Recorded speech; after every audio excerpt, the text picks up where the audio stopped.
हालो प्यारे बच्चों, इस वीडियो में हम कक्षा 9 गणित है मनोहर की अध्याय 7 त्रिभुज ट्राइंगल जिसमें प्रश्न संख्या 23 देखेंगे।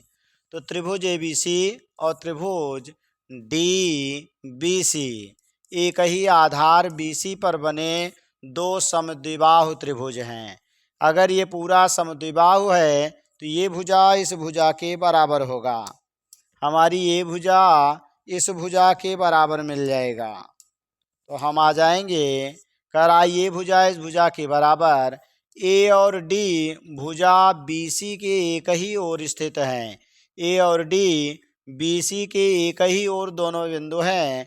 आकृति देखिए, यदि AD बढ़ाने पर BC को बिंदु A से D बढ़ाएंगे तो BC को बिंदु ये P पर प्रतिच्छेद करे तो दर्शाइए कि। अब हमें यहाँ पर दर्शाना है। तो एक त्रिभुज हमें लेना है ABC। ABC का मतलब पूरा।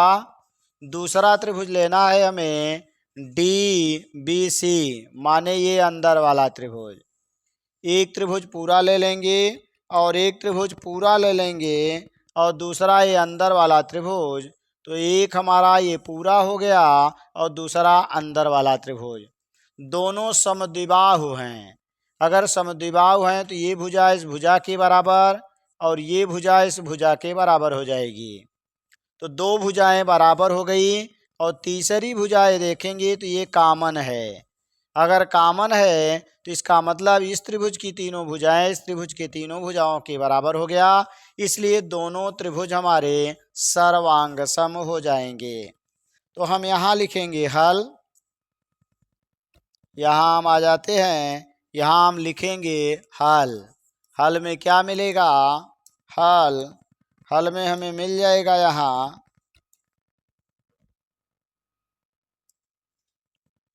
यहाँ हम आ जाएंगे तो हल में क्या मिलेगा? दिया गया है कि त्रिभुज ABC और इतना एक ही आधार पर बने दो समद्विबाहु त्रिभुज हैं। तो लिखेंगे चूंकि त्रिभुज ABC तथा त्रिभुज दूसरा हमारा DBC समद्विबाहु है। समद्विबाहु त्रिभुज है। इसलिए AB बराबर है AC के। AB बराबर AC हमारा मिल जाएगा। AB बराबर AC हो जाएगा। AB बराबर हमें मिलेगा क्या? AC के बराबर है।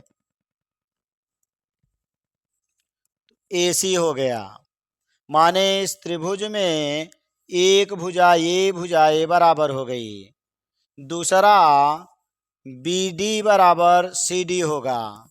BD बराबर CD।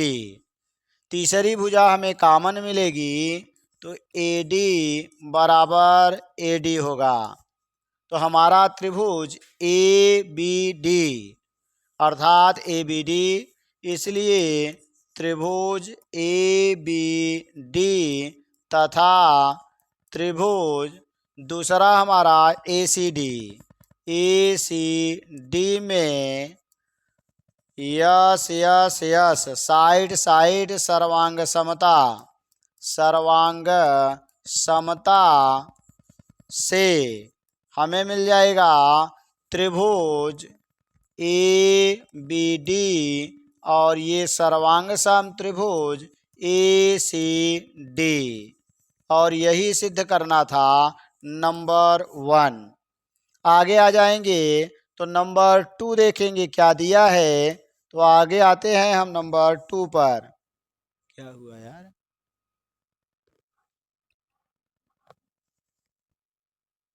आगे आ जाएंगे तो अब हम ले लेंगे नंबर 1 हमारा हो चुका है। नंबर 1 सिद्ध हो चुका है। नंबर 2 ABP अर्थात यहाँ से यहाँ तक त्रिभुज। दूसरा हमारा त्रिभुज हो जाएगा ACP। ACP ये त्रिभुज हमें दिखाना है सर्वांग सम है। चूंकि ऊपर के दोनों त्रिभुज जब सर्वांग सम हो गए तो ये कोण इस कोण के बराबर हो जाएगा। हमारा ये जो कोण बना हुआ है ये कोण इस कोण के बराबर बन जाएगा इससे CPCT से। तो आगे हम वही लिखेंगे इसके आगे कि CPCT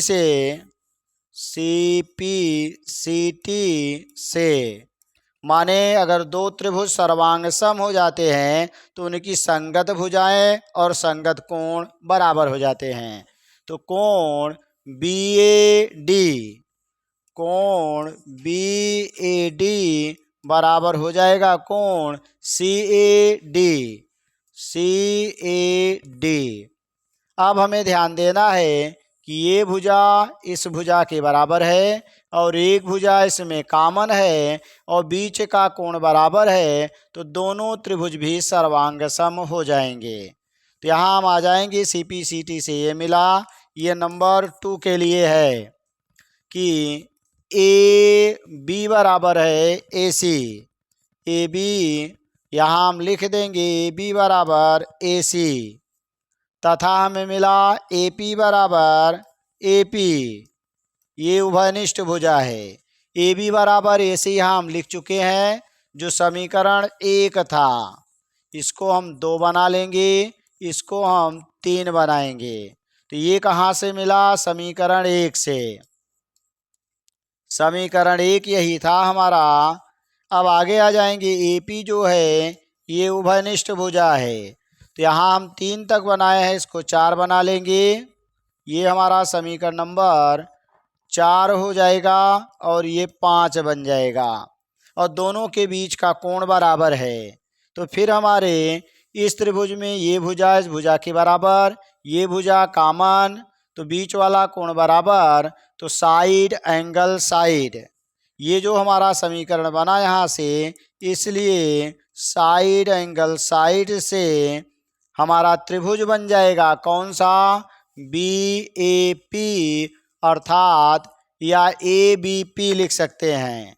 ABP सर्वांग सम त्रिभुज हो जाएगा हमारा ACP। और नंबर 2 यही सिद्ध करना था, यही सिद्ध करना था। तो नंबर 2 हो गया। नंबर 3 में आ जाते हैं। 3 क्या दिया है उसको देखते हैं।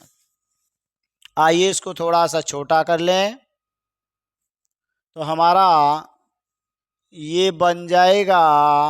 आइए तो नंबर 3 में कह रहा है AP कोण A को समद्विभाजित करता है। जो AP है कोण A को समद्विभाजित करेगा। पहले ही यहाँ हमने लिख दिया है कि कोण BAD बराबर कोण CAD। इसका मतलब है AP कोण A को समद्विभाजित करेगा। तो नंबर 2 से हम लिखेंगे कि नंबर 2 से हमें मिला क्या कि चूंकि कोण BAP बराबर है कोण CAP, इसलिए AP कोण A को समद्विभाजित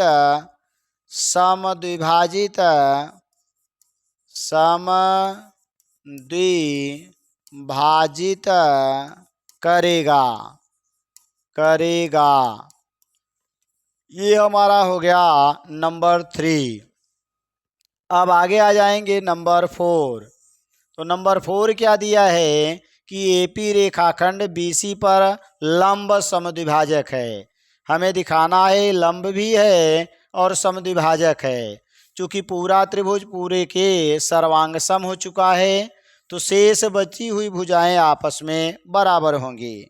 अब आगे यही लिखेंगे कि नंबर 2 से त्रिभुज BAP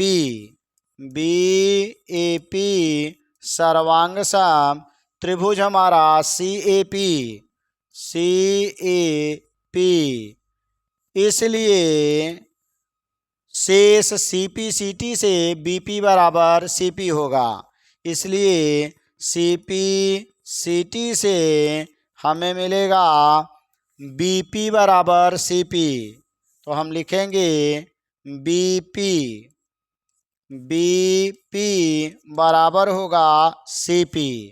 तो ये मिल गया AP रेखाखंड BC पर समद्विभाजक। समद्विभाजक सिद्ध हो गया। अब लंब सिद्ध करना है।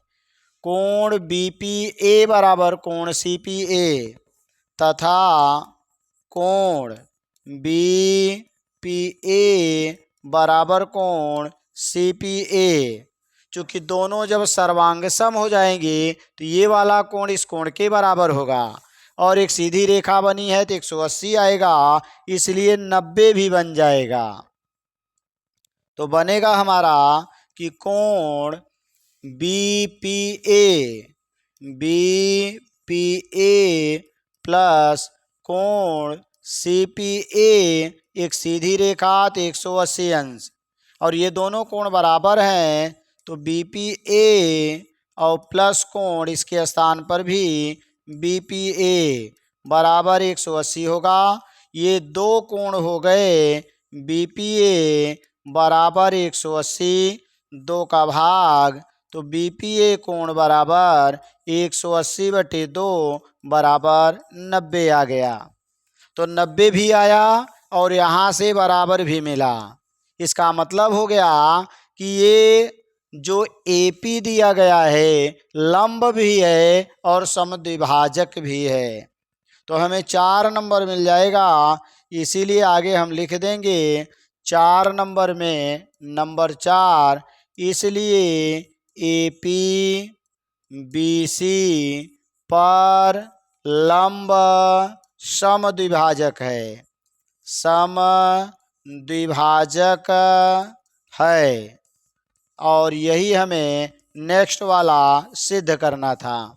तो इस तरह से हमें क्या मिला कि हम सिद्ध कर सकते हैं कि हमारा ये त्रिभुज पहला नंबर सर्वांग सम, दूसरा सर्वांग सम, तीसरा यह जो AP है A को समद्विभाजित करेगा और चौथा नंबर AP रेखाखंड BC पर लंब और समद्विभाजक है। तो थैंक्स फॉर वाचिंग। इस तरह की वीडियो को देखने के लिए चैनल को सब्सक्राइब करें तथा वीडियो को लाइक करें।